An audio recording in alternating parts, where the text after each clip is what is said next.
Hello and good afternoon, and welcome to Speaking the Truth About Money with me, Martin Cowart, and me, Joy the Wise Woman.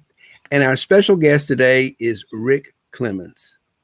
And the purpose of this broadcast is to show us how we are giving up our power to money, how we can sometimes be pulled into what I would call the scarcity mindset of not having enough, and how that's impacted our lives. And I am on a mission. The reason I do this podcast, I am on a mission to eradicate that lie from the planet. Because I truly believe that that scarcity mindset, that belief that there's not enough, that I'm not enough, that some sense of lack is really the true root cause of all of the unnecessary pain and suffering in the world. But we have to look at those. These are conversations we're having about how we have transformed our belief system from one of not enough, of scarcity, to the truth that there is more than enough resources, including money, to go around for everyone.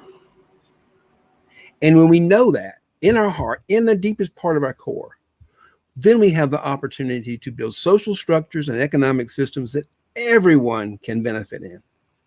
And that's when capitalism can sing, because when capitalism is tied to the abundance mindset, we have opportunity for everyone to enjoy profit, everyone to have a life of love, joy, and prosperity.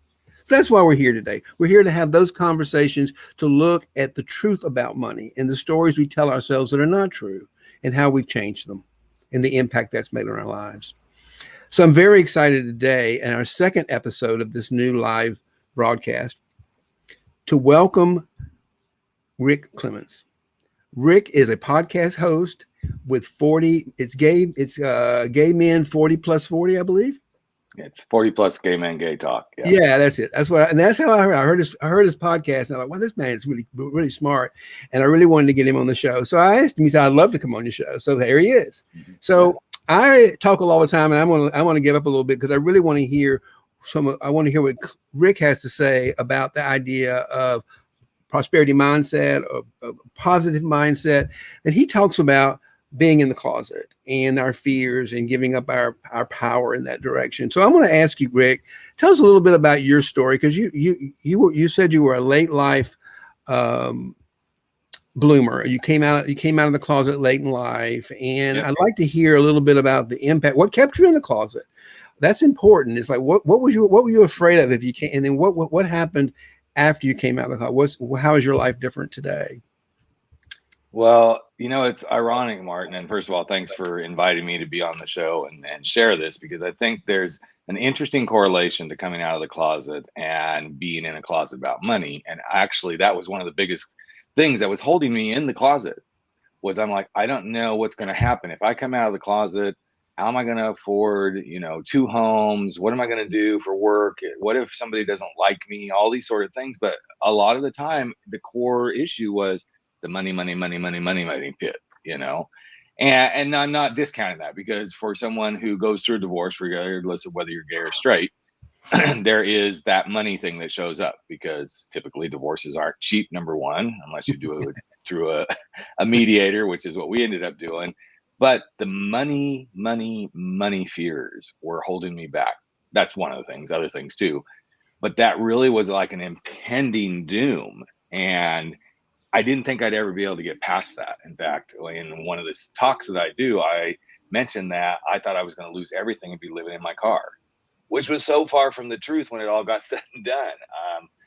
Ironically, I lived in Southern California, Orange County area, and pretty close to Laguna Beach, California. And anybody who knows Laguna Beach, they know it's absolutely beautiful. It's a great place to visit and be.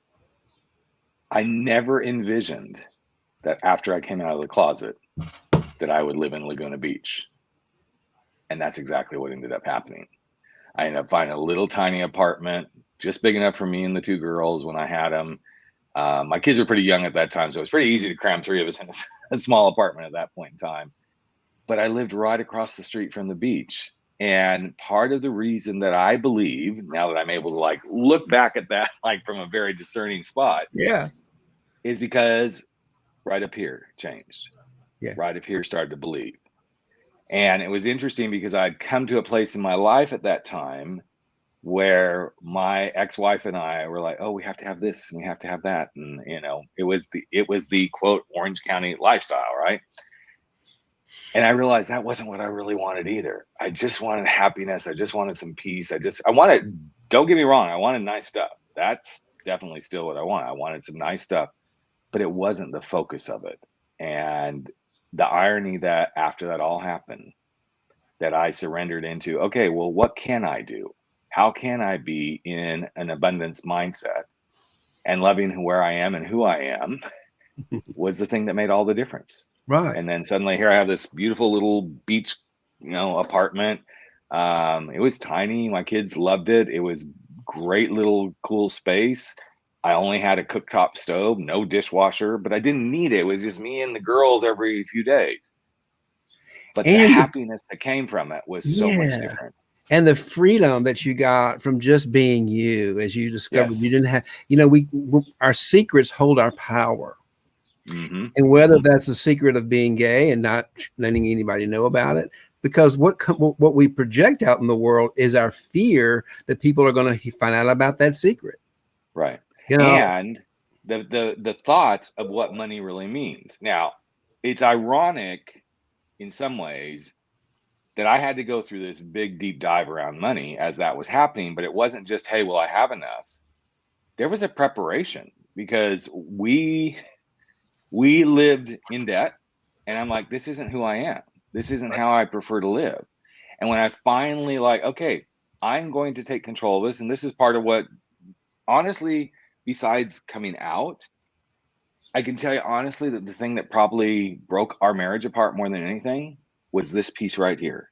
How we viewed money, how we used money, what we wanted from our financial means. And the more that we got closer and closer to okay, Rick's going to come out, Rick's going to come out, Rick's going to come out, the money stuff was actually the thing that I was getting more and more control in. So that by the time we did finally go through the divorce and split up, I had us completely out of debt because I'm like, I am not going to do this anymore. And, she's who she is, but she fought me every step of the way. I'm like, we don't have to have all of this stuff. We can have good stuff and nice stuff, but it's a totally different mindset when you step into the place of coming into abundance from a place of, here's what I'm content with, and here's what I desire. And now as I live through my life and I look ahead to, okay, what is it I desire next? And what is it I desire next? It never comes from the space of, I was going to say not never, but rarely does it come from the space of, oh, I don't have enough money. No, I have enough opportunity. I have enough opportunity to make stuff happen. You have, and that is the key. Once you have that internal switch transformation, that that you have something powerful within you to make a difference in the world, to give to the world. And we all do. It's not a personal, we all come to this planet right with something, with a gift.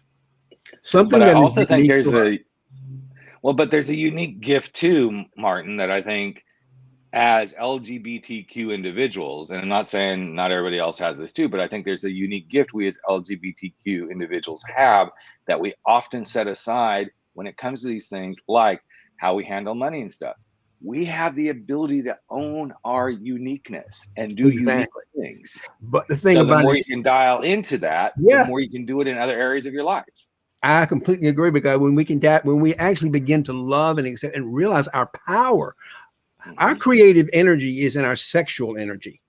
And when we're little, as gay men, when we're little kids and we're feeling this, we don't know what sex is. We're just feeling some kind of tingling. It's getting our juices going.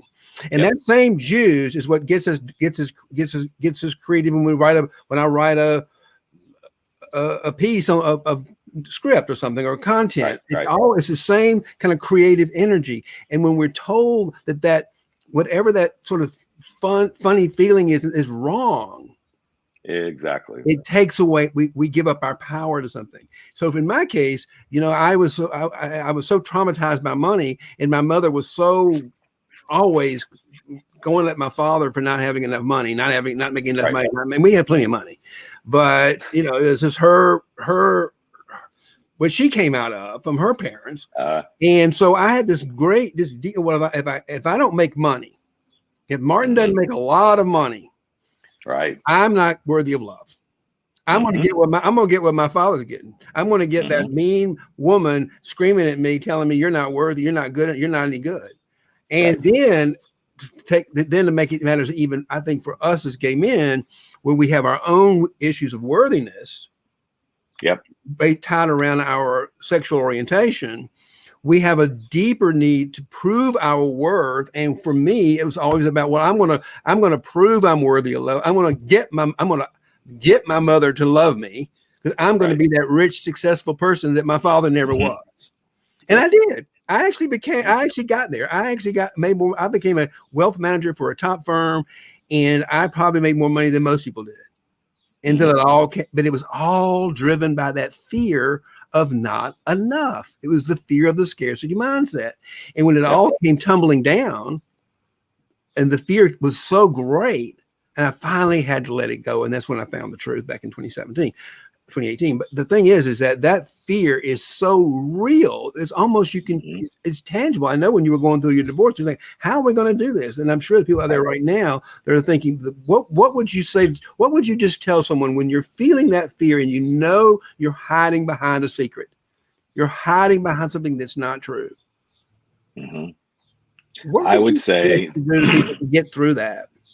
I would really encourage them to look at that and ask themselves, is my secret truth bigger than the untruth? Right. Because it is. And the fear piece, fear is always only as big as we give it life. Once you stand on the edge of that plane window to say, I'm jumping out with a parachute, the fear is only as big until you take the leap. And then, the fear kind of is gone then, because yes, you're flying through air. I've never done that, but I always use that metaphor. But you're flying through the air, and then suddenly that parachute goes up, and now that doesn't mean you're 100% safe till you're like, okay, I'm back on solid ground. But we're always back on solid ground as soon as we walk through the fear. And I think a lot of people don't get that. Yeah, as soon as we find the courage, the fear literally dissolves, because it's a shadow. It's not real. It's just, but the negative emotions that come with that, like shame and just that uncomfortable feeling that we want to go away, gets so strong that we often run away.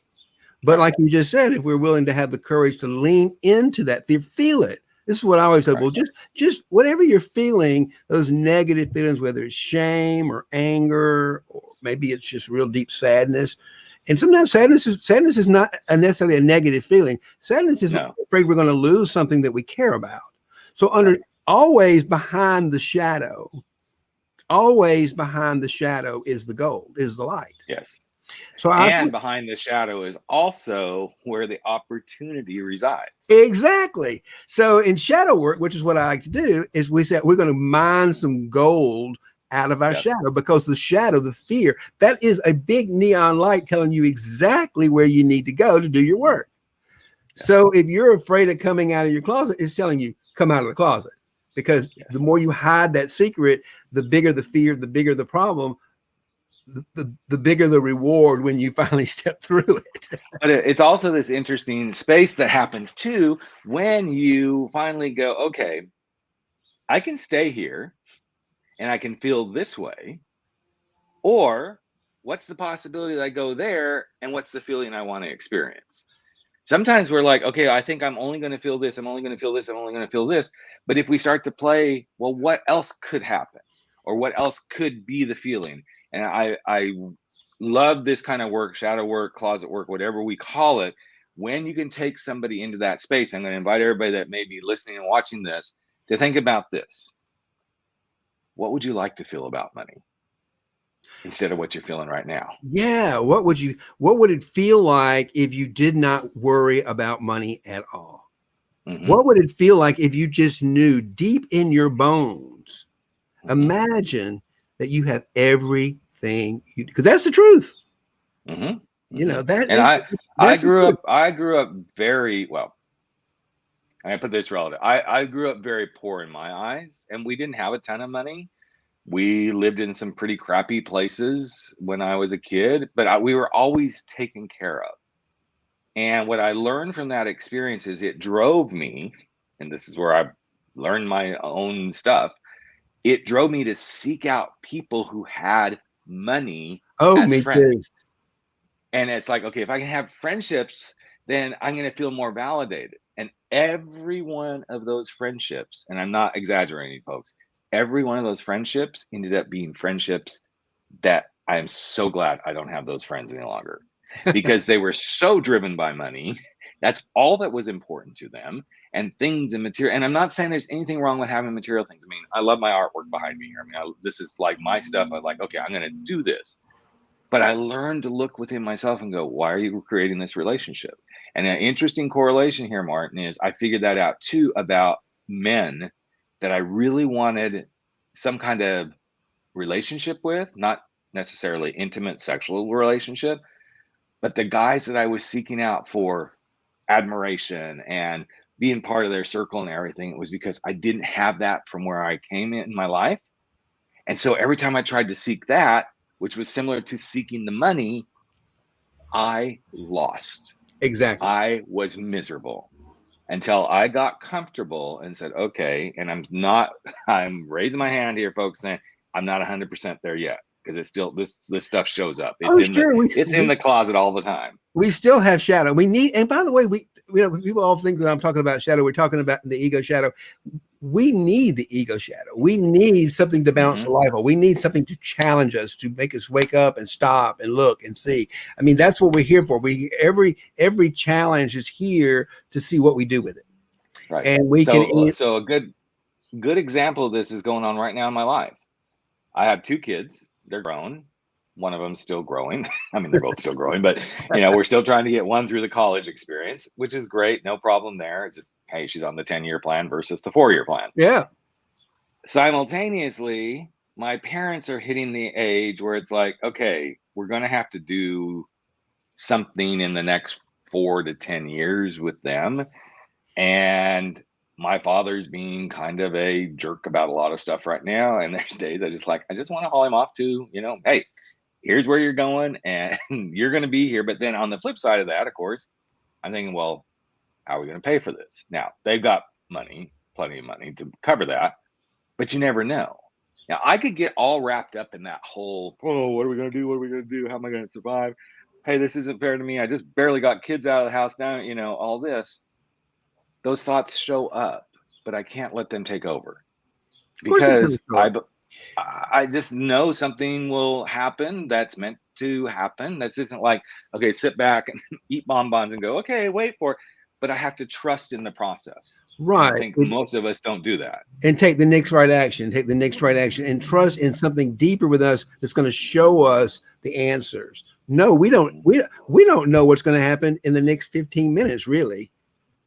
We don't know what's going to happen in this podcast. We do not know. Minutes. But the ego shadow cannot stand it. It has to know everything. It has to know the future. It has to be right. And it knows none of it. It has to be in control.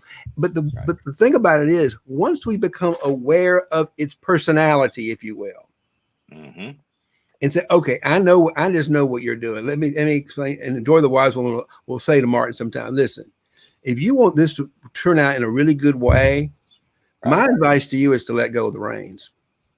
My advice to you, Martin, is and I said, you know what? Every time I do that, Joy, and take your advice, things do work out well. Yeah. And that's what I call, if you were to boil all of my coaching program, it's really teaching people how to love themselves. And I mean love and have that deep, intimate connection with their divine presence. And if you were to look at the only commandment, I'm a spiritual teacher, and Jesus' teachings are something that I follow the wisdom teachings. His only commandment was to love your God with all your heart and love your neighbor as yourself. Yep. Love your God is not something we learned in Sunday school. It's out there that we need to pay. We got to love, or we're not going to get our way. That is a commandment to love yourself and love your life. and love your Exactly. neighbor as if they're part, because they are. It's not love your neighbor, it's as yourself, because it is yourself. We are all one. And when you really embrace that at your soul level, everything changes. But it's so interesting when you say something like that at your soul level, that if you don't go in, I'm going to go a little bit Brene Brown here I on love Brene Brown. and I'm going to reach over because I realize my phone may go off here. So let me grab that so it doesn't. But here's what's interesting. If you don't go into the arena with yourself, and that's one of Brene Brown's like, if you can't meet me in the arena, I don't have time for you.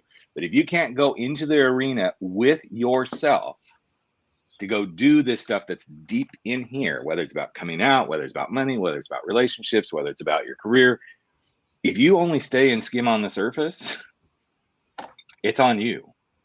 And what's that costing you? It's costing you this amazing journey we call the human experience of life. Right. And If it's you didn't have money challenges or, an abundance of money or both in different times in your life, you wouldn't be on the adventure. right. And it has nothing to do with the amount of money you have. I can tell Mm-mm, you for not one sure. bit. I can tell you for sure. Mm-mm. When I was a wealth manager a few years ago, that's what I did. I went into people's money. I had clients that had more money than they could spend in 10 lives, and I could show them the plans, and they were rock solid. They got money to leave their great grandchildren, Exactly. and In their own way, they're Jeff Bezos with in billions. their own mind, it was never Never enough. enough. Mm-hmm. I was talking to a guy the other day who's a well-known surgeon. He retired with tons of money. He's miserable. Right. He doesn't. Yep. He's miserable. One of my very best friends who died a few years ago was one of the wealthiest people I know. He was an investment banker, gay man investment banker, wonderful sweetheart of a guy. But he was so obsessed with money because he never believed he could make enough money that his mother would love him. And he ended up dying fairly young as an alcoholic with a house on the beach in the Hamptons and all kinds of stuff because he never believed in himself. It's really self-love. It is, but don't you think, and again, Yeah, I hate to keep bringing it all back to the whole, gay man's experience, but when we've been told you're not enough, you're not enough, you're not enough, I don't think gay men or LGBTQ people in general, I don't think they realize the power of that not enough that got ingrained into all of us that we carry forward. And it shows up. That stuff shows up all the time. In fact, it showed up this morning when I was getting ready to record my daily Instagram, like, hey, here's what's going on. And I'm sitting there going, I don't know why I'm doing this. Nobody's watching this stuff, which is so untrue. I mean, some days, I may only get 60, and then some days I get 3,400 views. I'm like, what the heck's up with that, right? But it's because my ego's in the way. Right. There's an abundance of people going to watch it. There's going to be an abundance of people who may watch something like that and go, hey, yeah, I'd like to work with this guy. But if I come from it, okay, but this isn't getting me what I wanted. I learned long ago doing my own podcast. For me, it's not about the number of downloads. It's if I put something out there and even one person hears it and goes, wow, that changed me or helped start me down a certain path or got me to do something today, I'm golden. And not from up here. I'm like, cool, I did something that I believe I was put on this earth to do. Oh man, that is so true, and I so appreciate you saying that because I'm kind of new in this world, and there are days when I look on there and I see nobody's in here watching me. We don't have a huge fan group right now, and it's like, okay, one person's watching, and if I can change that one person's life, if I can help them see something about themselves that they're loved and they're appreciated just for who they are, right, and they can have some kind of transformational shift in this conversation. It's that's why I do it. I don't do it so that I can have 40,000. That is always my ego, because from the soul's perspective, there's no place of superiority. There is no number out there that makes it right. It's just, but it's funny because it was yesterday. So I'm doing this series right now that's like the gay man's life manifesto. There's 12 little manifestos that I'm doling out over 12 days. So I'm doing it on Instagram, but I'm doing it specifically in my 40 plus gay men gay talk Facebook feed as well. So there's 2 separate recordings going on. And usually, when I'm recording live for Facebook, nobody's there. And so I'm doing my thing, and suddenly one of my guys that shows up for my men's groups, and he's a big follower, he pops in and he's like, "Hey, Rick."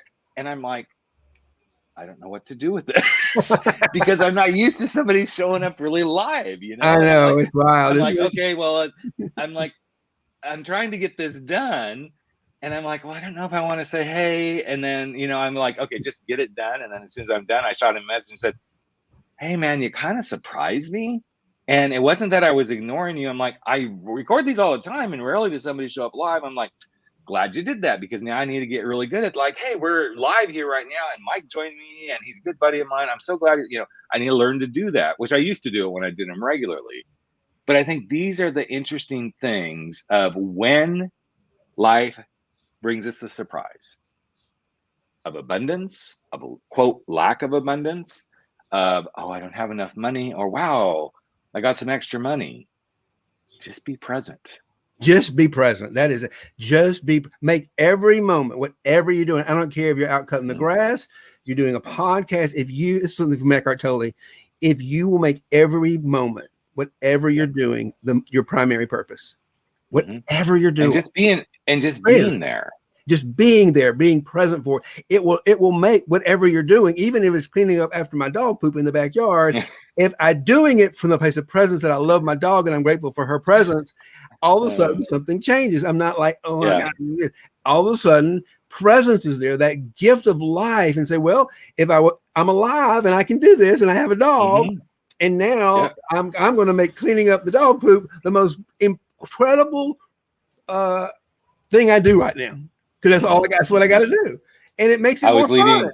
Oddly enough, I was leading a group coaching call, so I coach, people coming out, gay men, all that. But I have another whole company that I coach for, and it's with speakers. So I was leading the call this week, and I knew exactly what I was going to be talking about.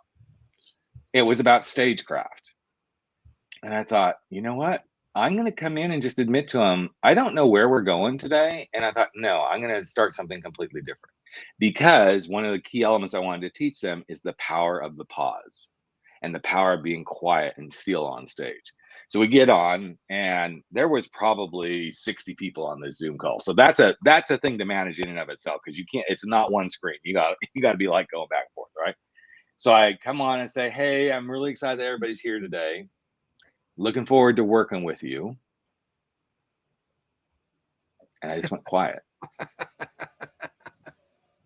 And I tried to stay somewhat still, and I started seeing in the chat, so did he freeze? Did he freeze? And I'm like, I do this purposefully, because it's one of the most powerful things you can do on stage, is you go quiet so that you can push your audience to the point where they think, wait, something's wrong, so you can make the point. And it was so interesting to see the discomfort that showed up, and then to be able to dive in. And the reason I'm sharing that with your audience and in this moment about money and abundance is let your mind go quiet around the money thoughts. Oh my God, that is the best advice. That is get still.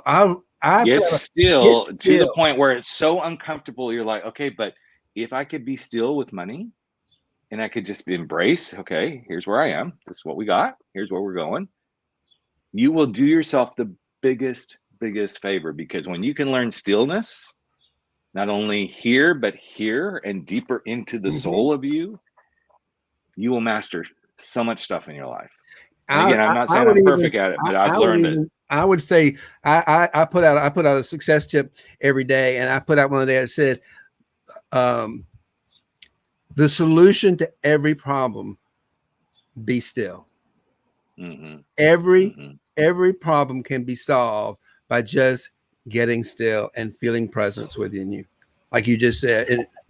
Or you can go to the ego and say the solution to every problem is just keep listening to Rick and Martin on a weekly basis, and all your problems will get solved. Absolutely. That's exactly the way to do it. And speaking, I know it's coming close on the hour. Rick, why don't you just tell people how they can find you and where they can look for you? And you can't It's because I'm hiding in the closet. Yeah, I hide in the closet. I don't. So No, you can find me at Rick Clemons, CLEMONS.com. You can find me at 40 Plus Gay Men Gay Talk Podcast. You can find me at Life Uncloseted, the podcast. And most of the times you can just find me standing on the street corner going, can somebody just smile at me? I mean, I'm kidding, but I know, but it sometimes just a simple smile is all we need to get us through the day, right? exactly. Yeah. Exactly. Well, I want to thank you for joining. I just want to close out with one announcement, and that is for any of you gay, bi. I have a special Facebook group for gay, bi, transgender men, and it's for us to have these conversations, to look inside ourselves to see how that scarcity mindset is impacting us. Look at our shadows. It's a safe place for that, and really love and support each other. So if that's for you, please join us in that Facebook group, Financial Heart Space for Gay, Transgender, and Bisexual Men. And every Wednesday, I do a live workshop in there, and it's been a lot of fun. Next week, we're going to have a personal trainer come on and teach us some things we can do during the day to stay healthy while we're working in this virtual environment. So, Rick, That's I want awesome. to thank you so much today for coming on as my guest. As you know, this is a brand new reimagined format for this show. Yep. And I'm just really excited that you came here to share your message and support. And thank you so much. And I know you got to get for having me, man. Anytime. And I know you got to get to a coaching client. So we're gonna close this out with love and prosperity prevailing around the world. Okay. Thank you so much.